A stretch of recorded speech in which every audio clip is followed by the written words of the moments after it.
Where do central banks around the world view value? Do they view it in currencies? No, we talked about this a couple weeks ago. That's right. Yeah. Gold is the number one held asset by central banks around the world, right? Why? Because they need collateral. So to lend against, and they don't view the dollar or the yen or the euro as having that value anymore because they just keep printing it. Well, it's great to have Dr. Kirk Elliott with us once again every week, keeping us updated. amweknow.com/gold. In the description box below, it has the phone number on it. You can reach out to Dr. Kirk Elliott and his team and do the same thing I'm doing now. Ask questions, and they'll walk you through and take care of your life and so much more for your future. Welcome back. Oh, it's so good to be back, and what a wild week it has. Yeah, it has been a wild week. Yeah, we were just talking before recording here and just watching some of this play out about Dr. Fauci, and so many people have been affected by him. We didn't really know who he was until he stepped into the scene. He was put in the forefront for all to see during that COVID era when so many people were affected, family, friends, and more in more ways than we could even imagine. And we wouldn't have known who he was had it not been for that and what he's done, the crimes against humanity for more than 5 decades. That was a big one.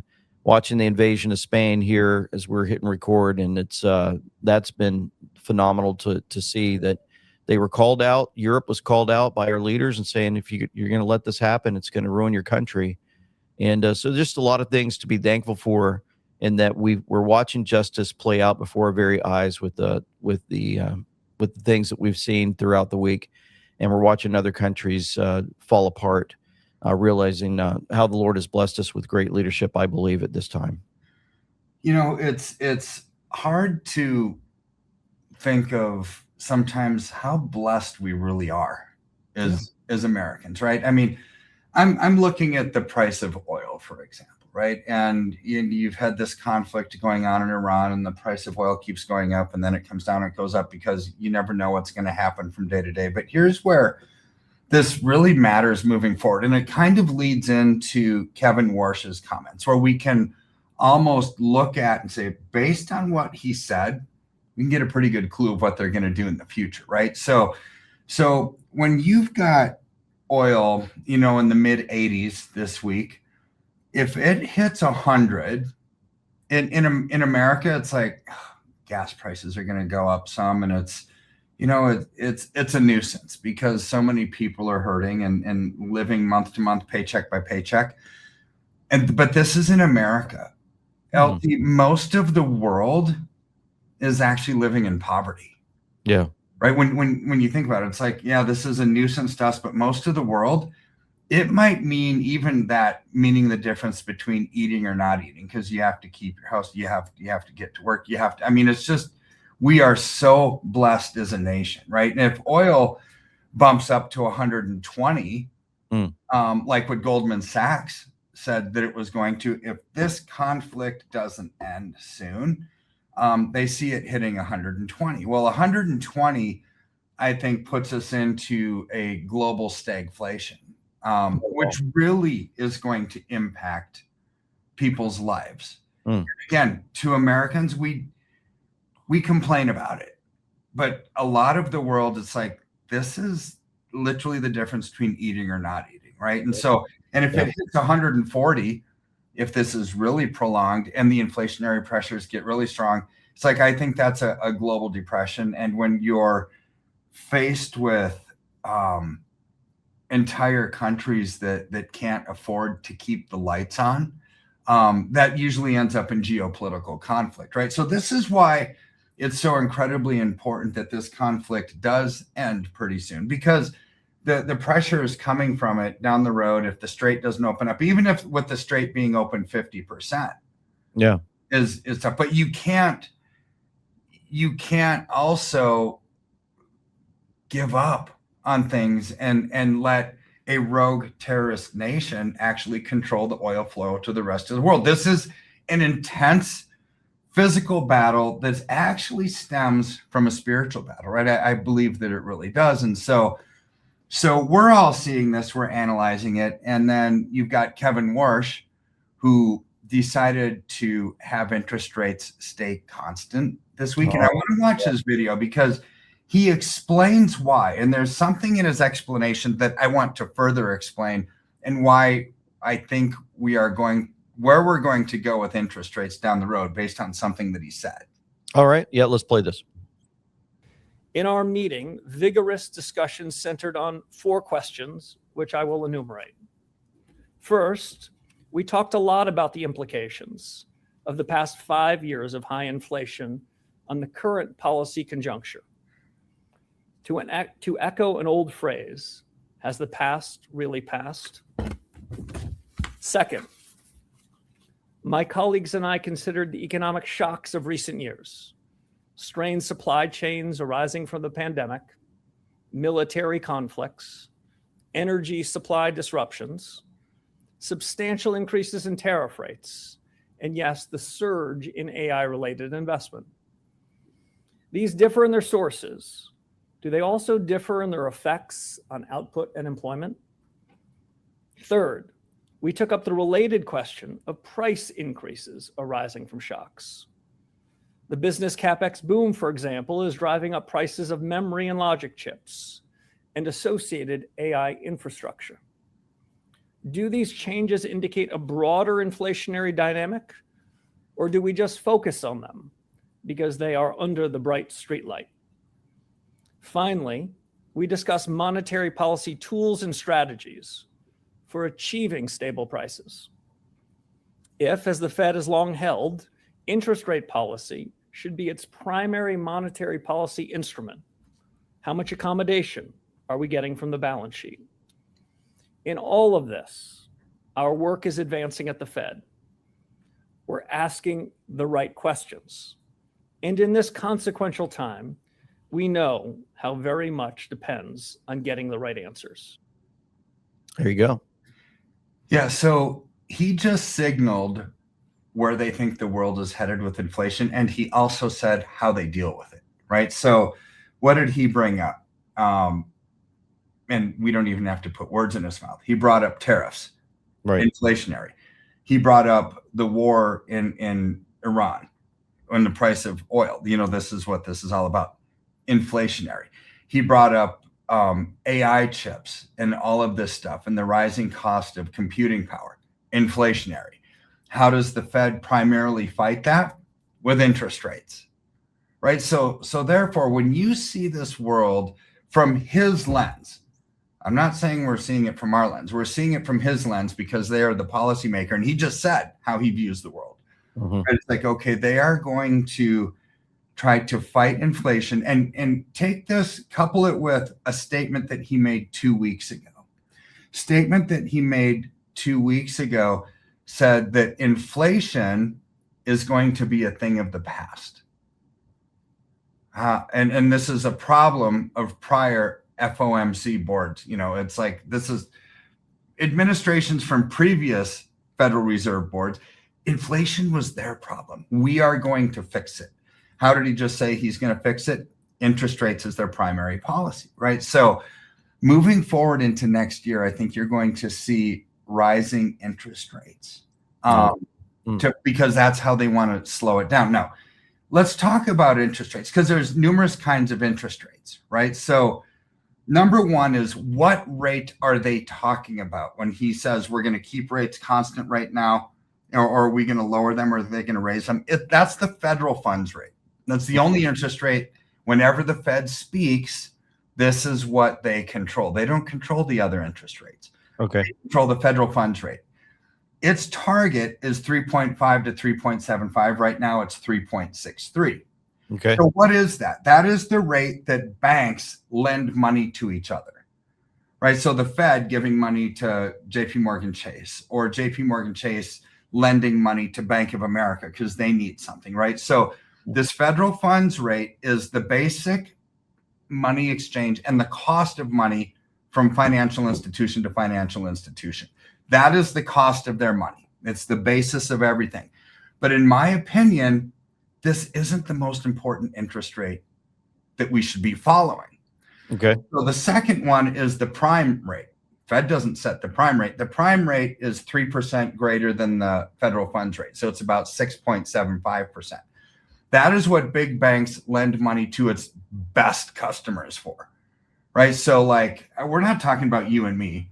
We're talking about if NVIDIA needed a loan from Bank of America, right? Okay, the prime rate, that's what they're getting. That's 6.75. Okay. Now, credit cards are based on prime rate, right? This is actually the bank's money, right? So credit cards are always based on prime rate plus something. But what is the cost of the money for a bank? It's the federal funds rate, 3.63%, 3.63%. What is the average credit card interest rate today? 23.79%, right? So you think they're gouging everybody, right? They're getting the money for 3.63 and they're charging 23%. Okay, they're making a handsome profit, but you have to look at it from a slightly different perspective, right? Because what are they taking into account? They're taking into account when the economy gets bad, what's the last payment that people make? It's their credit card payments. That's right. They're pay their house first. They're going to pay their car second so they don't get repossessed or foreclosed on. And your credit cards, usually that's like, you buy groceries with it, you go out to eat with it, you buy your iPhones with it, you buy clothes with it. There's nothing to really repossess. So if people are late or going to default altogether on any payment, it's going to be their credit card payment. So the actuaries at these banks say, okay, what interest rate do we need to charge to basically cover us for the amount of defaults that we're going to get? Right. So case in point, that a lot of people have credit cards that shouldn't actually have them. When I was in college, I was one of those people. Right. So when I was in college, I didn't have a job. Yeah. I wasn't working. I was a student. And how in the world would a bank give me a $5,000 credit limit credit card when I didn't even have a job? I don't know, but I got one. It's like somehow I begged and pleaded for my parents and I would always have it paid off, right? But still, I shouldn't have had one. This is the case still today. So there's a lot of defaults on credit cards. Number two is mortgage rates. So the average mortgage rate in America right now is 7.5%. 7.5% on a 30-year loan. What does it cost the bank to get that money? 3.63. It's the federal funds rate, right? So they're making the difference. Now, why is a mortgage rate so high? Well, imagine we don't even know what's going to happen tomorrow, let alone 30 years from now. So a bank has 30 years of supposed, is this family still going to be in existence 30 years from now? Are they going to be able to have a job to pay off their mortgage? Who knows? I mean, it's really just a guess. So that's why they charge. Now, when interest rates, this is why mortgage rates, LT, can go up. Even if Kevin Warsh were to lower the federal funds rate, right, you'll see mortgage rates go up. Why? Because banks are looking at other factors in lending their own money. Like, are we going to get this paid back? What's the time horizon? Do we have defaults? Do we have late payments? And so you could see in a bad economy, mortgage rates go up, even if the federal funds rate comes down. This is why, to me, looking at the other interest rates is more important than anything Kevin Warsh says. That's right. Because it's a function of what do the banks view the economy as, right? Is it good or is it bad? Well, let's look at how it looks right now. So in the second quarter, economic growth slowed to 1.5%. So that's the U.S. economy GDP growth rate, 1.5%. Right. What was inflation? It was 3.3%. So prices are going up at more than twice the rate of economic growth. To me, this is stagflation, right? This is a stagflation means a slowing economy, but prices are going up. I mean, this is exactly what we had in the late 70s. Right. Was stagflation, right? And Reagan fixed it ultimately because rates got up so high because they kept printing money, trying to get out of it. but ultimately that causes a lot of inflation. So they had to raise interest rates to slow that down. This is exactly what Kevin Warsh said was coming from their view, is inflationary pressures. Therefore, the policy mechanism of the Fed is to raise interest rates. When you raise interest rates, when you already have this kind of economic activity that we're seeing on the screen right now, Right. it's going to make matters worse. But yet this is where the Fed officials are saying that they need to do. See, they're making a choice. They're making a choice that in fighting inflation is more important than creating jobs. This is the choice. To create jobs, you lower interest rates. To fight inflation, you raise them. So they're telling you what is more important. To them, prices are more important than people working. I would say create full employment, get people working so people can afford prices. Right. And I mean, it's just how I view the world, right? And so I think that they're doing it opposite. I'm not saying that prices are something that you need to ignore.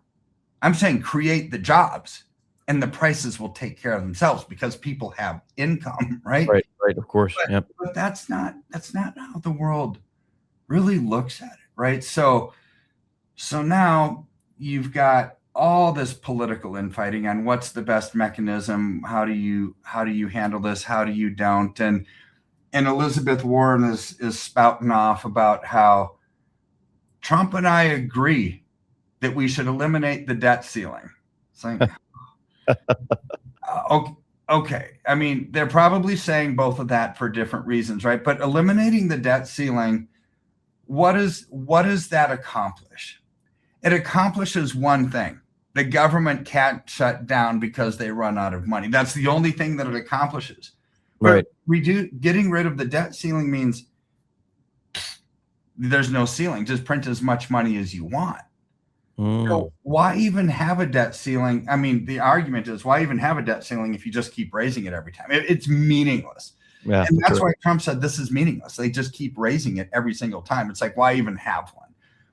Elizabeth Warren doesn't want a debt ceiling because, well, if there's a debt ceiling, then we can't actually have all this social spending, right? So for different reasons, everybody wants this debt ceiling to go away. I think that's a very bad idea because given politicians a free rein on spending, they're going to spend it, and that's inflation, right? So now let's take it one step further. Okay. Where do central banks around the world view value? Do they view it in currencies? No, we talked about this a couple weeks ago. That's right. Yeah. Gold is the number one held asset by central banks around the world, right? Why? Because they need collateral. So to lend against, and they don't view the dollar or the yen or the euro as having that value anymore because they just keep printing it, like what we've been talking about, right? This is right. This is a problem. So how big of a deal is this, right? So in the past, we talked about Project Enbridge. We talked about the BRICS wanting to replace the US dollar as the world's reserve currency. How do you do that? You start allocating a bunch into gold to potentially back your currency, right? So during the first quarter of this year, gold and silver both came down because of the Iranian conflict, right? It kind of put a pause on the massive growth from last year. So the quarterly buying during the first quarter of this year was really down from central banks. They were waiting. They're playing the waiting game too. It's like, when is this going to end? And when is it going to start growing again? Well, quarter two, they didn't wait until this conflict is over to start buying. So quarter two was a massive resumption of central bank buying of gold that's equivalent to like last year's massive gold buying spree. Central banks are allocating into gold like it's nobody's business. Now, who is doing it especially a lot? China. So when you look at like the Federal Reserve, 8,500 tons of gold is what America has. Okay. 8,500 tons. How much gold does China have now? So the Bank of Montreal, their research department, did some research. Guess how many tons of gold? Again, the United States, 8,500 tons. China, 30,000 tons estimated of gold that they have. So that would include the fake, phony, baloney government numbers that are reported, because China never tells the truth, plus gold that institutions, financial institutions in China own, gold that hedge funds, private companies own, and individuals. It's estimated 30,000 tons of gold in China. Why would they do that if they thought it was a bad thing? They wouldn't. They wouldn't do that if they thought it was a bad thing. In fact, they wouldn't have resumed the massive buying spree if they thought it was a bad thing. See, China's pushing, and I want to reiterate something that we said last week, Project Enbridge and the digital payment rails, and using any other asset other than the US dollar to settle international transactions digitally, right? Gold, this tells me that they want to use gold to settle international transactions, or else they wouldn't have that amount amassed up. And it's not like they stopped buying it. They've resumed their buying of it, right? So you look at this and it's like, LT, we've got a bad economy. We've got a stagflation type economy, and it's not just here in America, it's around the world. And central banks are telegraphing what is important to them when they own assets. It's gold. Right? So take advantage of that at these price levels, because with those kind of fundamental forces driving it forward and being the wind in the sails, right? Yeah. Take advantage of this. That's right. Yeah, do what they're doing. I mean, they see it on the writing on the wall. We can definitely take advantage of it ourselves and move forward. And that's how this all works. Man, what a great update, how you tie this all together. It's pretty amazing. Dr. Kirk Elliott at amweknow.com/gold, folks. Reach out to him today. Have your life changed. Thank you so much, Dr. Kirk Elliott. We look forward to our next update. You bet. It's my pleasure.